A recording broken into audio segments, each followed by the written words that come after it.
नमस्कार दोस्तों। कानून की पाठशाला में आपका स्वागत है। आपने डिफेमेशन के केस के बारे में बहुत कुछ सुना होगा। डिफेमेशन क्या है उसका कानून, इस बारे में विस्तार से बताएंगे। दोस्तों, कॉन्स्टिट्यूशन की आर्टिकल 21 में, आर्टिकल 21 में हर व्यक्ति को मान सम्मान से जीने का अधिकार दिया गया है। ये उसका फंडामेंटल राइट है। कोई भी व्यक्ति किसी की मान हानि नहीं कर सकता। अगर कोई व्यक्ति ऐसा करता है तो उसे कानूनी परिणाम भुगतने होंगे। क्या है डिफेमेशन? कैसे होता है डिफेमेशन? दोस्तों, अगर कोई व्यक्ति मौखिक रूप से वर्बली या लिखित रूप में किसी की मान की हानि करता है, उसे डिफेम करता है, तो ये डिफेमेशन की श्रेणी में आता है। डिफेमेशन के लिए ये जरूरी है कि मान हानि एक्चुअली हुई हो, यानी जिसकी मान हानि हुई है उसको ये बताना होगा कि लोगों की नजरों में उसकी रेपुटेशन लोअर हुई है। यहां ये मैं बताना जरूरी समझता हूं कि किसी प्राइवेट जगह पे, रूम में, यदि किसी ने किसी को गाली दे दी तो उसके लिए डिफेमेशन का केस नहीं किया जा सकता, क्योंकि वो बात जनरल पब्लिक को या किसी और व्यक्ति को कम्युनिकेट नहीं की गई। इसलिए डिफेमेशन के केस में सर्कुलेशन और पब्लिकेशन एक इंपॉर्टेंट इंग्रेडिएंट है।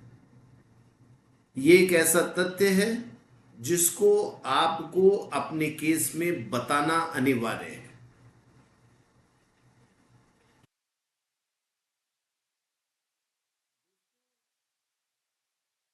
डिफेमेशन के केस में दो शब्द आमतौर पर यूज होते हैं, सलेंडर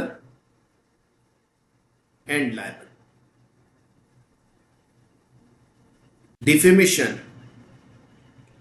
मौखिक रूप से वर्बली किया जाता है, उसे सलेंडर कहते हैं। जैसे किसी ने आपको गाली दी, ये सलेंडर है, ये डिफेमेशन की श्रेणी में आता है। यदि कोई व्यक्ति किसी की झूठी शिकायत करता है तो उसे लायबल कहते हैं। तो सलेंडर और लायबल में मुख्य तौर पे एक ही डिफरेंस है कि सलेंडर वर्बल होता है और लिखित रूप में की गई डिफेमेशन लायबल कहलाता है। डिफेमेशन यदि किसी व्यक्ति ने आपका किया है तो आपके पास क्या कानूनी विकल्प है? दोस्तों, इसके लिए आपके पास दो विकल्प उपलब्ध हैं। नंबर एक, आप उस व्यक्ति के विरुद्ध डैमेजेस का केस कर सकते हैं। डैमेजेस रिकवर करने के लिए एक सिविल सूट दायर कर सकते हैं। दूसरा विकल्प यह है कि आप उस व्यक्ति के विरुद्ध एक क्रिमिनल कंप्लेंट केस कोर्ट में दायर कर सकते हैं।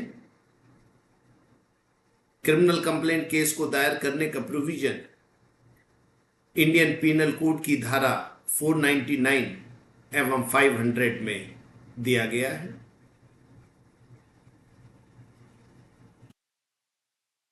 क्रिमिनल कंप्लेंट केस में 2 साल तक की सजा या जुर्माना या दोनों का प्रावधान है।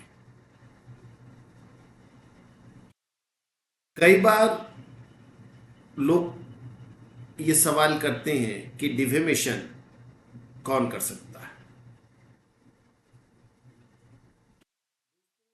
जिसका डिफेमेशन हुआ है, जो विक्टिम है, वो डिफेमेशन का केस दायर कर सकता है।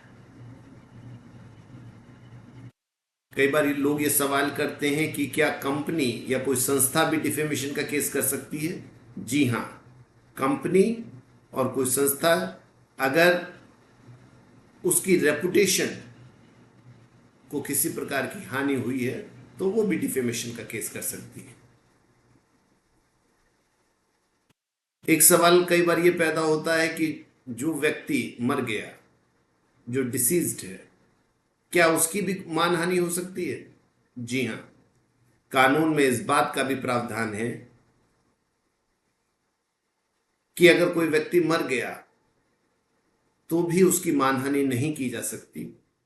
अगर कोई व्यक्ति ऐसा करता है तो उस व्यक्ति के रिश्तेदार डिफेमेशन का केस कर सकते हैं। डिफेमेशन का केस करते समय किन बातों का ध्यान रखना चाहिए?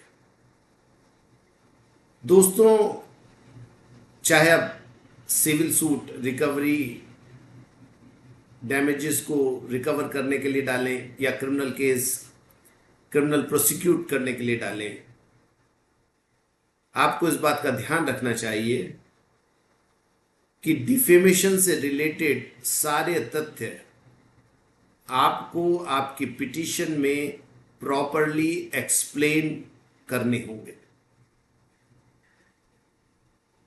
आपको यह बताना होगा कि जिस एक्शन के लिए, जिस चीज के लिए आप ये डिफेमेशन केस कर रहे हैं, वो कैसे डिफेमेशन के दायरे में आता है और इससे आपकी क्या हानि हुई है।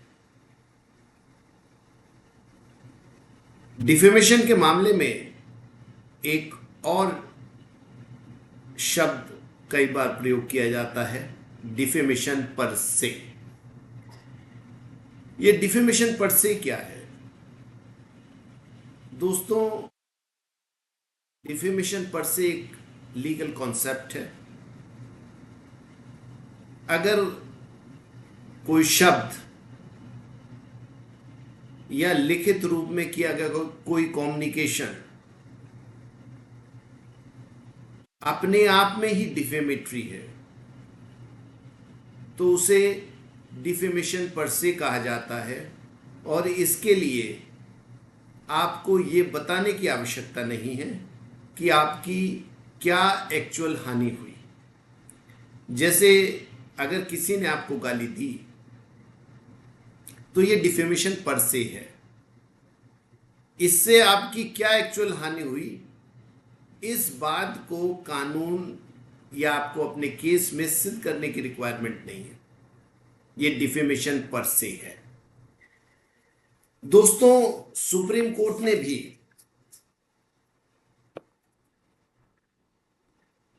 डिफेमेशन के बारे में बहुत से जजमेंट्स दिए हैं। सुप्रीम कोर्ट ने कहा है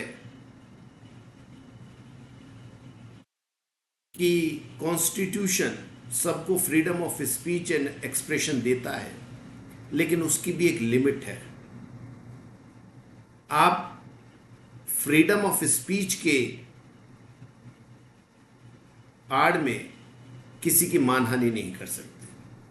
यदि आप ऐसा करेंगे तो आपको कानूनी परिणाम भुगतने होंगे।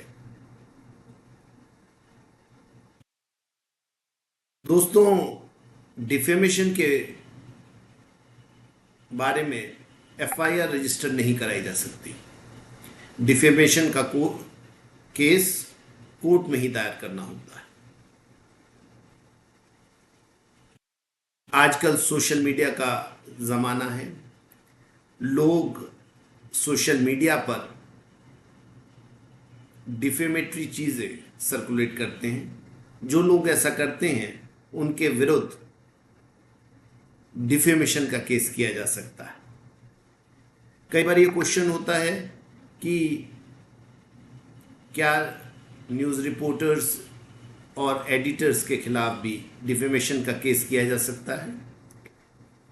जी हाँ, अगर वो कोई गलत और डिफेमेटरी आर्टिकल या न्यूज़ पब्लिश करते हैं तो उनके खिलाफ डिफेमेशन का केस किया जा सकता है। लेकिन यदि वो सभी तथ्य जांच परख कर पब्लिश करते हैं या किसी जुडिशियल प्रोसीडिंग की ट्रू एंड फेयर रिपोर्टिंग करते हैं तो उनके विरुद्ध डिफेमेशन का केस नहीं किया जा सकता। हम उम्मीद करते हैं कि आपको डिफेमेशन के बारे में उचित जानकारी मिल गई होगी, आपके जो मिसकंसेप्शंस हैं वो दूर हो गए होंगे।